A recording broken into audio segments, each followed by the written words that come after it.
They are crimes that defy understanding when hate is such a powerful motivation that an attack is based solely on a difference in background, values, or even appearance. The crimes themselves are confounding, but the situation's been made worse by a feeling that they're happening with greater frequency. Like yesterday, when this man, Gianpaolo Serratani of Revere, allegedly attacked a group of African American and Hispanic men with a hammer. He's charged with civil rights violations along with assault and battery. One victim sustained injuries. His roommate showed up in court today and said this started out as a dispute over a stolen football. Somebody stole the football. Doesn't matter what color they are. I'm not going to say what color they are. Somebody stole the football. The black kids took his football, man. Okay, Point blank. And in Orlando last night, a crowd of about 50,000 rallied to say that love is stronger than hate, as authorities try to conclusively figure out what prompted Omar Mateen to kill 49 patrons at a gay bar. Earlier this month, the Anti-Defamation League released new statistics showing there have already been 56 acts of anti-Semitism in Massachusetts so far this year. That compares to 61 for all of 2015. So what exactly is going on here? Joining me to dig deeper into all of this are Elizabeth Englander, a psychology professor at Bridgewater State and founder and director of Massachusetts Aggression Reduction Center, Gordana Rabrenovich, associate professor of sociology and the director of the Brudnick Center on Violence and Conflict at Northeastern University. She's also co-author of the book Why We Hate, and David Gerzoff Richard, an expert in new media who teaches at Emerson. Thank you all for coming in. So we talked in that introduction about a wide range of attacks on a wide range of individuals. And I'm wondering if you all think that it is appropriate to be talking about these collectively, or if there are important differences that we need to acknowledge before we do that. Well, I think that there can be very important differences. And one of the problems, I think, in this field is that we really haven't been doing enough research to understand the different kinds of mass killings and mass murders and spree murders that occur. The one in Orlando, for example, might have been a situation where an individual had psychological struggles and they were looking for a cause to justify what they were doing. Whereas there are other individuals who clearly believe in a certain ideology or hate, and that motivates them. Mm-hmm. And go ahead. Yeah, I would also get us to think about some of the similarities between these events, and what similarities are around motivation, and it's around the context. If you think about what is our political atmosphere right now, it's really full of hate speech. It has the hate mongers are, spreading their understanding of different events, and so when you think about just that discourse, it's really no surprise that people are looking for someone to blame, and that's part of it. They have their individual problems, but they actually look into us as a larger society to tell them who is to blame, and we tell them whom to blame. When you talk about the discourse being dominated by hate mongers, who are you talking about? Well, look at different, you can find in the public, in the media, the way people portray certain events, among the politicians, the people who are running in for Europe elections. as well. Yes. In Europe as well, So we again, see a lot of give me politicians. some names here. I want you to point fingers. Are you talking, for example, a lot of people Donald have said Trump, that... for example, I think that it's very irresponsible the way he talks about certain issues, because that just inflames people understanding. Most people look into public figures to give them some explanation about why things happen the way they do.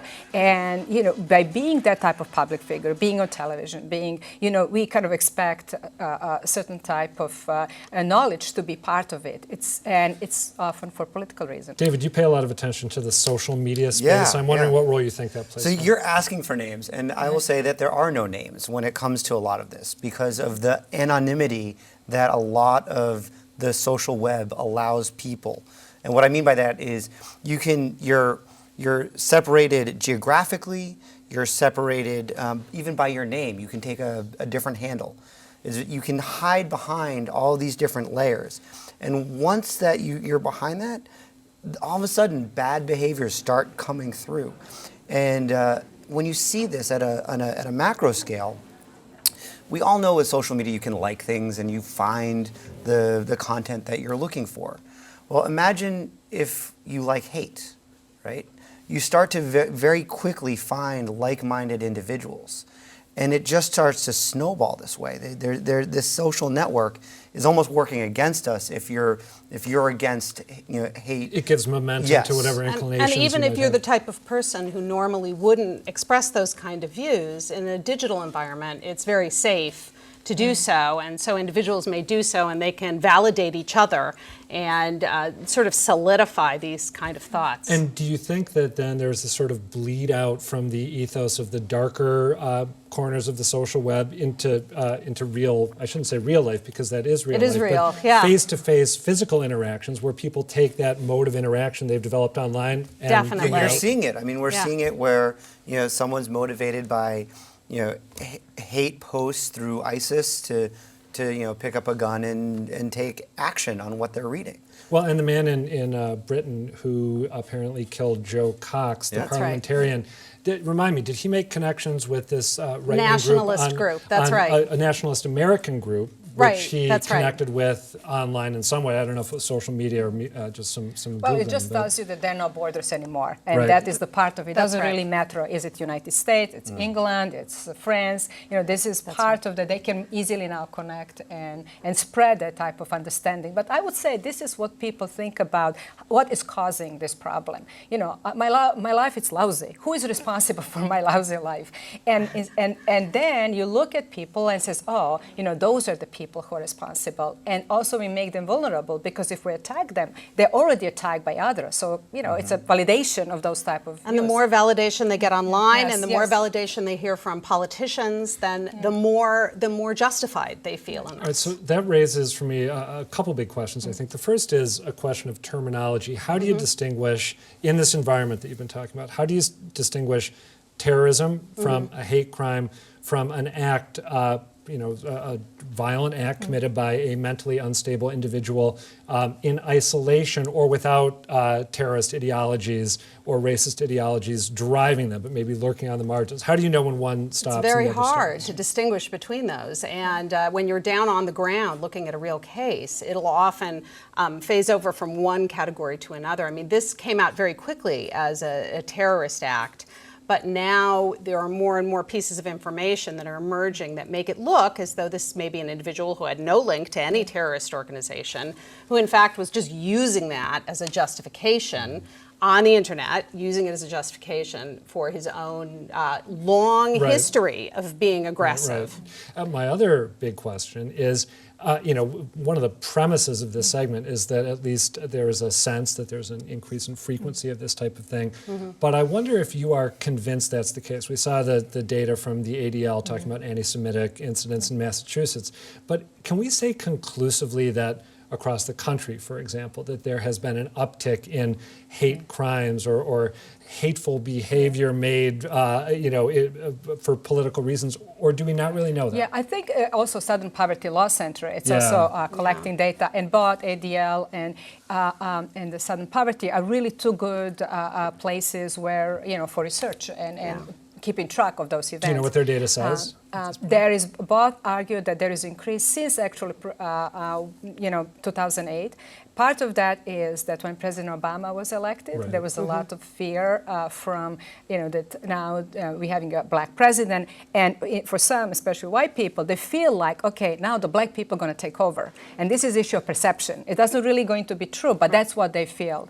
Is it also possible, though, that even if there seems to be an increased frequency in data kept by the ADL and the Southern Poverty Law Center, that it's simply that we are more aware of things like this now that we Yeah. used to be, in part because they're surfaced by social media? It's a perception game, right? So there's the traditional media that's reporting all the stories as they were before. Then a lot of those stories make it onto social media. They get shared and shared and shared and go viral. And then on each one of these networks, there's algorithms that figure out what content you should see. So if you suddenly are very interested in what's happening in terms of violence in America, and those are the stories that you're clicking on, and those are the stories that you're sharing, guess what Facebook's going to give you more of, right? Yeah. And then all of a sudden, And not it just becomes a Facebook. self-fulfilling, They all use this. They all use these It algorithms. becomes a self-fulfilling prophecy. That's right. And so that works, to your question of, do we have this perception of, that it's happening more? But imagine it from the perspective of a hater, right? So they're also getting all of this news, right? And saying, oh, now there's more of this. People More are- and more of what you- they're yeah, interested in, exactly. yeah. Yeah. Yeah. So, So it can feed into it. Given that, is Yeah. it, and we're sitting here talking about it on a TV show right now, should the media, do you think, I'm going to ask you to play media critic in closing here, should the Yeah. media exercise a little more restraint when it comes to talking about these things? Or is the best Well, thing to do to, if this kind of yeah. behavior occurs, you surface it and you deconstruct it? Well, we know that there is something of a copycat effect. So we know that there has been research that's shown that when an event like Orlando happens and the media do saturation coverage on it, then there is something of a copycat effect for about 2 weeks afterwards. So we're going to have to ride a fine line here. There's going to, certainly things should be reported, and we want people to be aware of these kinds of social problems. They're very important, but on the other hand, we do want to avoid creating more people who are looking for adulation or attention or coverage. And also, it's really important to think about not just about hate, and you talk about Orlando last night and love, and whole issue of cooperation, that we as a society really want and can work together, and we actually do work together. And so we just need to also put that story that we are a power when we actually do work. And to pull on that thread of working together, so the social networks, it just came out that the really big guys, like the Twitters, the Facebooks, are going to work together to start to really push out a lot of the hate talk and discussion. Twitter has their Yeah, they rules. haven't done a great job of that. Yeah. Well, I mean, if you think about it, they have hundreds of millions of users, It's a and they have tall maybe order. thousands of employees. How do you police that? All right, we got to leave it there, but that's a moderately upbeat note to end on. Yeah. Thank you all. Appreciate it. Thank you. Thank you.